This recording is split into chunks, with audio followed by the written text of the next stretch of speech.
उसके बाद राजपूतों ने अपनी एक सेना बनाई और उसको नाम दिया सनलाइट सेना। मुसलमानों की कोई सेना नहीं थी और ना आज भी सेना मुसलमानों की कहीं पर है। मुसलमान इससे वंचित रहे और इन्होंने कभी संघर्ष का रास्ता नहीं अपनाया, लेकिन राजपूतों ने एक सेना जो बनाई उसका नाम था सनलाइट सेना।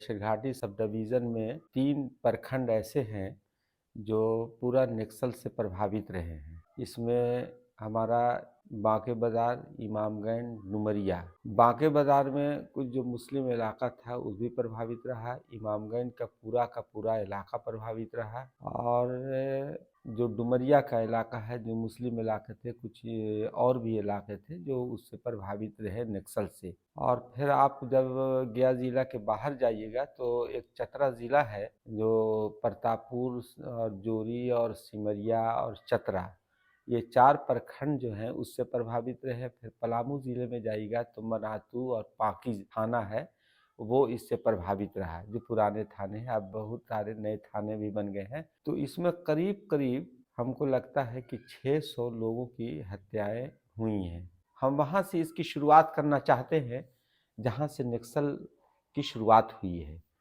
चूँकि इसका जो हेडक्वार्टर था नक्सल का, वो था आपको कलकत्ता, बंगाल। बंगाल में नक्सल की शुरुआत हुई और उसके बाद इस इलाके में उन लोगों ने पैर पसारना शुरू किया। ये 80 का दशक है। 80 में 80-81 के दशक में इस इलाके में जब इन लोग झारखंड के इलाके में पहुँचे, वो बिहार ही का सूबा कहलाता था। झारखंड 2000 ईस्वी में वो झारखंड बना 15 नवंबर को।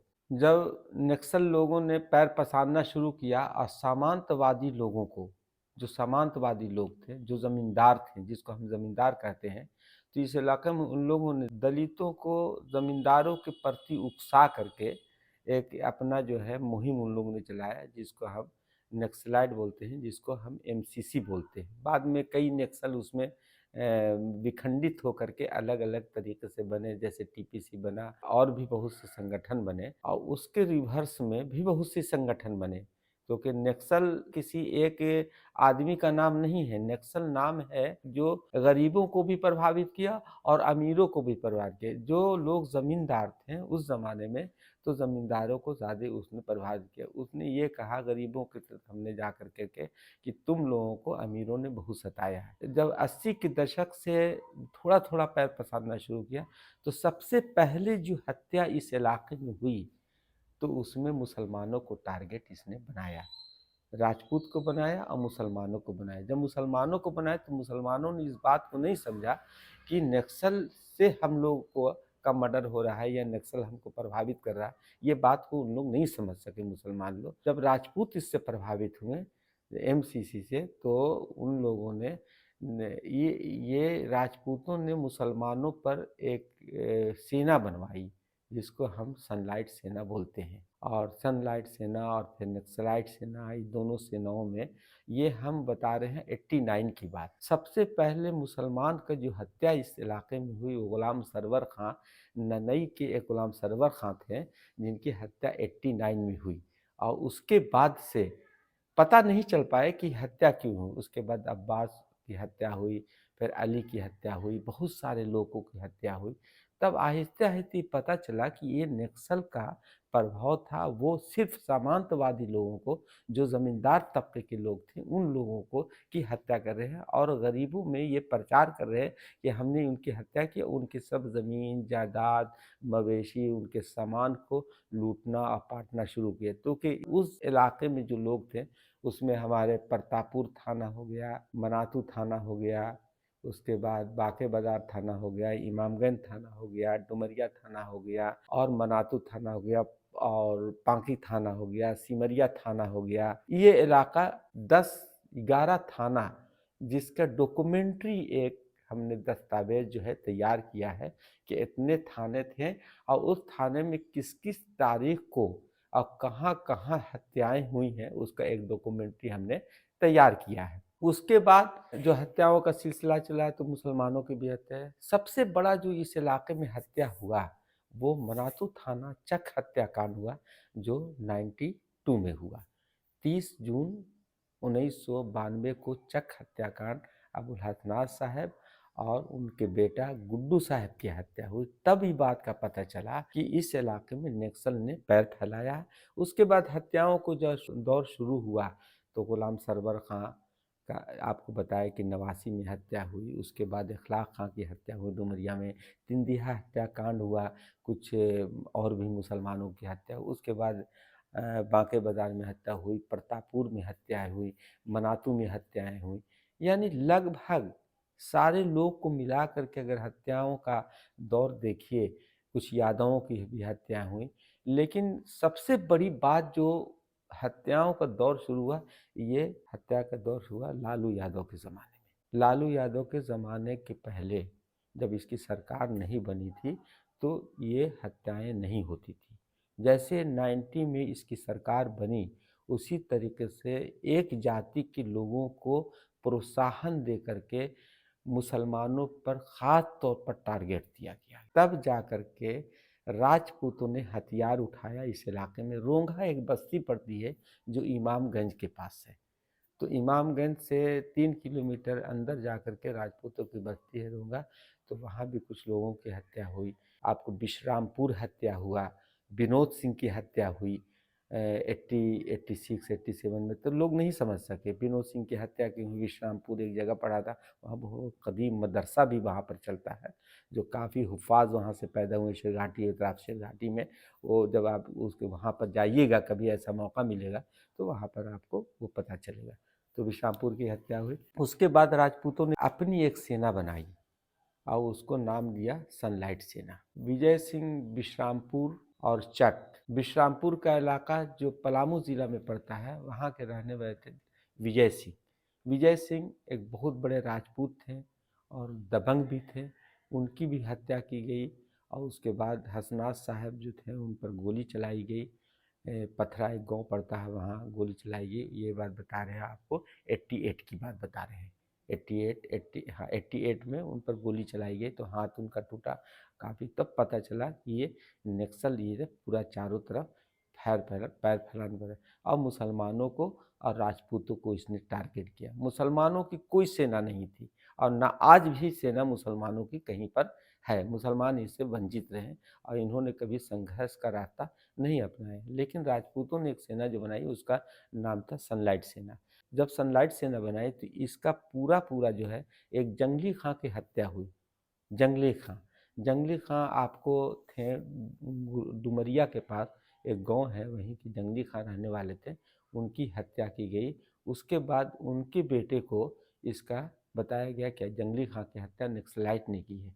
अगर राजपूतों ने अपनी पूरा जो है सिस्टम को मुसलमानों पर लागू कर दिया। अब फिर मुसलमानों का हत्या का दौर शुरू हुआ, फिर उन लोगों का भी जो नक्सल थे उनकी भी हत्या की। ऐसा नहीं कि नक्सल की हत्या नहीं की है, नक्सल तो एक युद्ध चला। 92 में एक कमेटी बनी जिसको सीबीआई की कमेटी है, सेंट्रल ब्यूरो ऑफ इन्वेस्टिगेशन। 92 में एक सेंट्रल गवर्नमेंट ने इस पर एक कमेटी बनाई कि आप जाके इन्वेस्टिगेट कीजिए कि कितने लोग इससे प्रभावित हैं। तो ये 91 में कमेटी बनी। 92 ने अपने प्रधानमंत्री, राष्ट्रपति, मुख्यमंत्री लालू यादव को रिपोर्ट दी। इसमें काफ़ी नेताओं का नाम था जो इन नक्सल को प्रोत्साहन देने में ये इन्होंने भूमिका अपनी निभाई, जिसमें कई एमएलए भी थे, मंत्री भी थे, वो भी इसमें शामिल थे। उसमें सीबीआई ने जो अपनी रिपोर्ट दी है, 52 पेज की रिपोर्ट दी है, उसकी कॉपी मेरे पास है। तो उसमें लगभग 200 नक्सलों का नाम, सनलाइट सेना के लोगों का नाम, और पूरा कि किसने हत्या करवाई इस क्षेत्र में, जो पूरा इलाका जो प्रभावित हुआ, काफ़ी लोग पलायन किए। इसमें हमको लगता है कि 1000 परिवार मनातू, चक, डुमरिया, कोठी, इमामगंज, प्रतापपुर, सलैया और बांके बाजार, डुमरावा का जो इलाका था, ये पूरे लोग जो है प्रभावित होकर के पलायन करके कुछ शेरघाटी में बसे, कुछ गया में, कुछ पटना में अपना, कुछ हजारीबाग में और कुछ चतरा में जा कर के अपना जो है पलायन करके वहाँ पर अपना मकान बनाया। काफ़ी ज़मीनें उनकी नक्सल ने अपने हाथ में कब्जे में ले ली, जो आज भी लोग, बहुत सारी परिवार के लोग वहाँ पर नहीं जाते हैं डर से कि नक्सल के हाथ में आज भी ज़मीन है।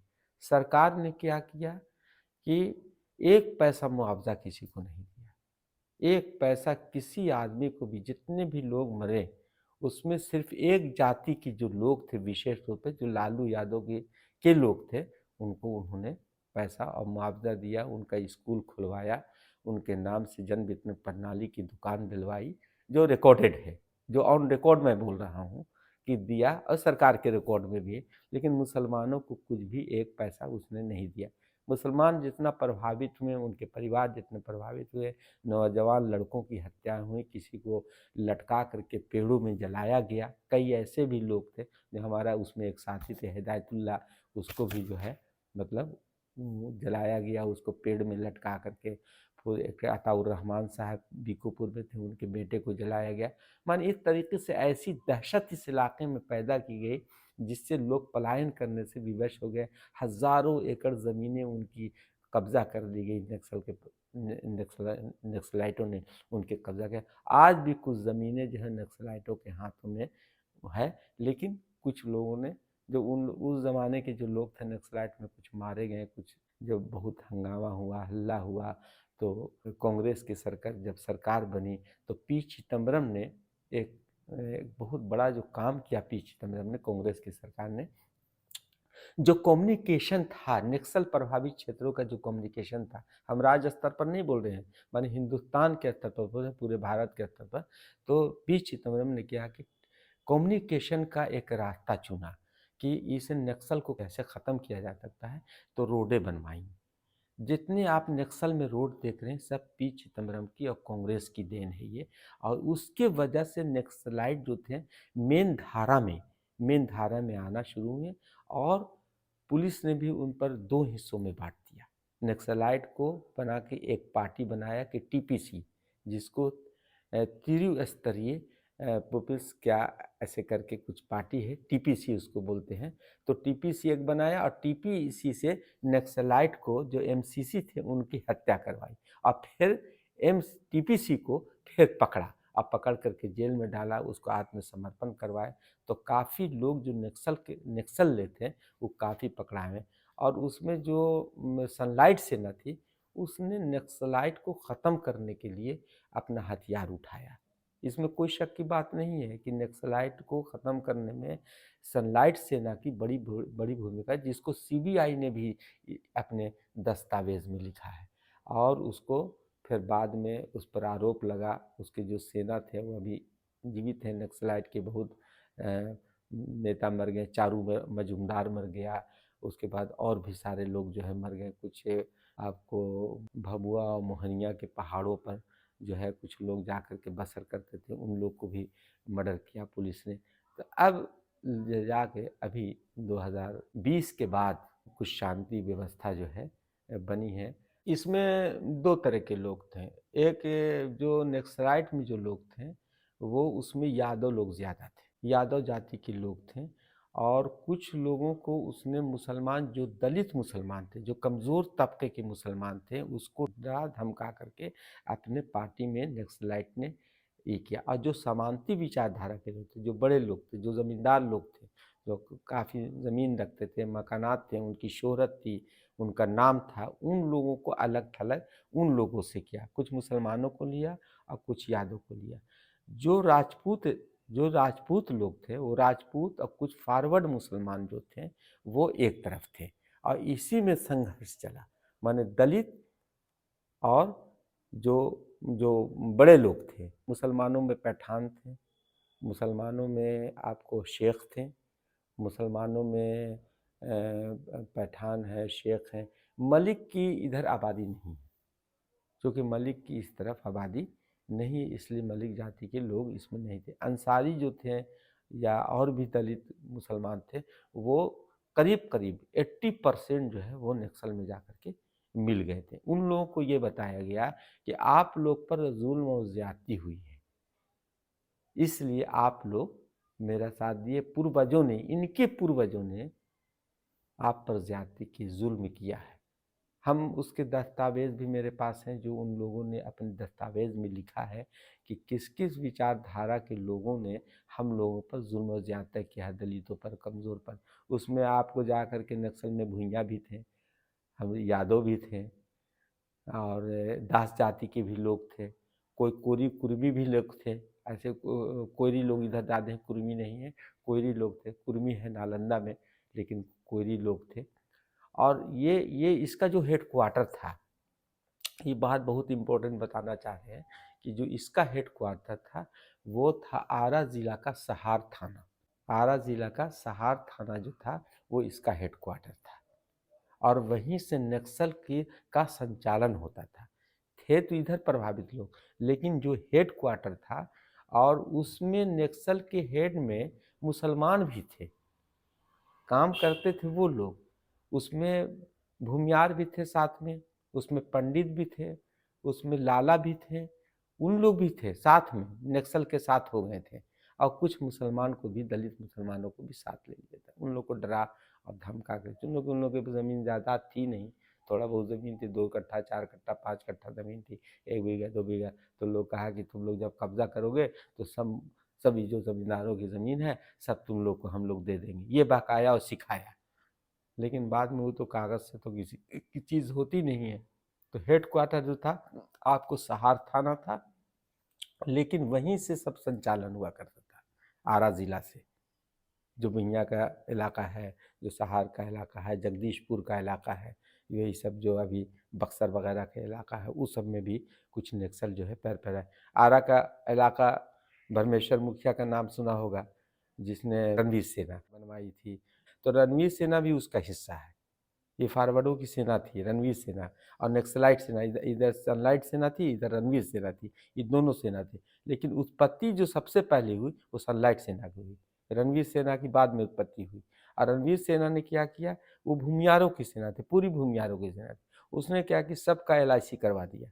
जितने नक्सली से प्रभावित थे, मारे गिराते थे, सबको लाख 2 लाख 5 लाख 10 लाख रुपया मिले, लेकिन मुसलमानों को मुआवजा नहीं मिला। इसलिए कि ये इतना अनभिज्ञ थे, इन लोग को जानकारी नहीं थी, और एक एक करके मारा। जितने ज़मींदार थे उनको एक एक करके मारा, ताकि एक साथ समूह में नहीं मारा। कहीं 2 हत्या हुई कि 4 हत्या हुई, 5। कुछ हत्याओं के चश्मदीद गवाह भी हमें, इसलिए कि जब हत्या हुई तो हम वहाँ पर जाने की कोशिश भी किया।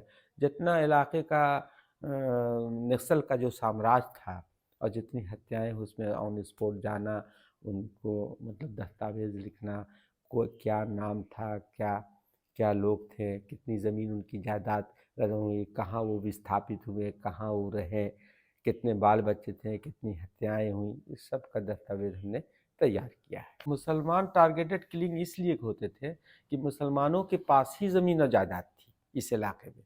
हमने आपको बताया कि बांके बाज़ार से उठाइए तो इमामगंज, डुमरिया, पांकी, और जाके तरहस्सी, और उसको बाद जा कर के आपको मनातू, उसके बाद आपको प्रतापपुर, उसके बाद जोरी, सिमरिया, हंटरगंज, ये जो इलाके में मुसलमान थे वो ज़मींदार मुसलमान थे। इन लोगों को टारगेट किया, और सबसे ज़्यादा जो प्रभावित किया इस इलाके को वो प्रतापपुर को किया, और इमामगंज और डुमरिया थाना और मनातू थाना को किया इन लोगों ने, ताकि यहीं पर ज़मींदार की काफ़ी ज़मीन थी। कुछ लोग डर से भाग गए, कुछ लोग अभी भी है, कुछ लोग 10 साल 20 साल के बाद उस गाँव में गए, ताकि अपने घरों को देखे। घरों को तोड़ दिया गया, उनकी बीवी बच्चों को जलील किया गया, काफ़ी बेइज्जती की गई उन लोगों की, लेकिन सरकार ने ज़रा सा भी ध्यान नहीं दिया। सरकार ने, लालू यादव की सरकार, राबड़ी देवी की सरकार ने इसको पनपाया, और इसका सबूत जो है वो CBI की रिपोर्ट है। CBI ने अपनी रिपोर्ट दी है कि किन किन लोगों ने, किन किन नेताओं ने इस इलाके को, उदय नारायण चौधरी का भी नाम उसमें है, राजेश कुमार का भी नाम उसमें है। मैं नाम इसलिए लेना चाहता हूँ कि ये लोग जो थे, ये नक्सल को उन्होंने पनपाया इस इलाके। माई समीकरण दंगे के लिए थी, ये दंगा करके नहीं करवाया, ये नक्सल के नाम से मरवाया। सोलो पॉइजन दिया इसने, माने दंगा करना के मतलब 200-400 की हत्या करवाना। भागलपुर दंगा हुआ, आपको जमशेदपुर दंगा हुआ, मुरादाबाद दंगा हुआ। एक बात बोल रहे हैं तो ये सामूहिक दंगा, दंगा अलग चीज़ होती है। दंगा हुआ हिंदू मुसलमान, और ये नक्सल हुआ हिंदू मुसलमान नहीं हुआ। ये नक्सल में भी मुसलमान थे, तो बाद में सपोर्ट किए। लाला, राजपूत, पंडित, ये सब थे, और उसको चारू मजूमदार जो था उसका हेड था, जो बाद में वो मारा गया कलकत्ता में, बंगाल में। इस इलाके में जो आपको बांके बाजार, डुमरिया, इमामगंज, कोठी का जो इलाका हो, मनातू का जो इलाका हुआ, वो इस इलाके में यूसुफजई पठान जो है, यूसुफजई मेनली जो है ये अफ़गानिस्तान का एक कबीले का नाम है। ऐतिहासिक चीज़ जो है वो अफ़गानिस्तान का एक कबीला है यूसुफजई। कोठी एक जगह है जो यहाँ से 40 किलोमीटर की दूर पर घोरी घाट के इलाके में है और इमामगंज थाना पड़ता है, वहाँ पर उनकी एक मज़ार है और उन्हीं के ख़ानदान से उन्होंने शादी की। ये जो किया, उनकी जो फ़ौज आई उसमें सब यूसुफजई कबीले के लोग थे और उसी कबीले के लोग इस इलाके में आबाद हुए। जो एमसीसी के ख़िलाफ़ जो हथियार जिस आदमी ने उठाया वो यूसुफजई कबीले का आदमी था। इसीलिए इस इलाके में जो लोग लड़े, मुसलमानों में जो लोग एमसीसी से लड़ाई लड़े, वो यूसुफजई कबीले के लोग थे और यूसुफजई कबीले की वजह से ही आज इस इलाके में मुसलमानों के रौनक है। इस मुसलमान इस इलाके में अभी मौजूद है। अगर यूसुफजई कबीले के लोग नहीं रहते, उसमें भी कुछ लोग तो पलायन कर गए, लेकिन कुछ लोग अभी भी इस इलाके में है। उनकी ज़मीन और जायदाद अभी बची हुई, हमला नहीं कर सके वो। कोठी एक ऐसी जगह थी जहां वो एमसीसी टारगेटेड था कि एमसीसी का हमला होगा तो कोठी में होगा, लेकिन आज तक एमसीसी कोठी में हमला नहीं कर सका। राजपूतों की थी, सनलाइट सेना जो बनाया वो राजपूत ने बनाया। रोंघा एक बस्ती है जहाँ एक राजपूत की हत्या है, उसने एक सेना बनाई और बाद में ये मुसलमानों पर थोप दिया कि मुसलमान की सेना है, जिसको सनलाइट सेना कहा, और उसका कमांडर बनाया ये यूसुफजई कबीले के लोगों को, ताकि यूसुफजई कबीले के लोग ज़्यादा प्रभावित हों और नक्सल इनको समाप्त कर दें। ये राजपूतों का एम था। लेकिन जब राजपूत में विजय सिंह की हत्या हुई, चक हत्याकांड से रिलेटेड, तब राजपूत लोग जो है वो मुसलमानों का साथ देना शुरू में इनका टारगेट था कि मुसलमानों को समाप्त कर दे इधर से, चूँकि एमसीसी से वो मिले हुए थे। जब इन पर हमला किया गया एमसीसी ने, तब उसके जा करके ये जो है अपनी सेना बना लिया। इतने देर में जंगली खां नाम के एक व्यक्ति थे जिनकी हत्या हुई, और जंगली खां की जब हत्या की तो उनके बेटे को ही टाल दिया गया कि तुम्हारे पिता की हत्या एमसीसी ने की है, इसलिए तुम इसमें शामिल हो जाओ। जब शामिल हो गए तो इसको कमांडर घोषित कर दिया गया।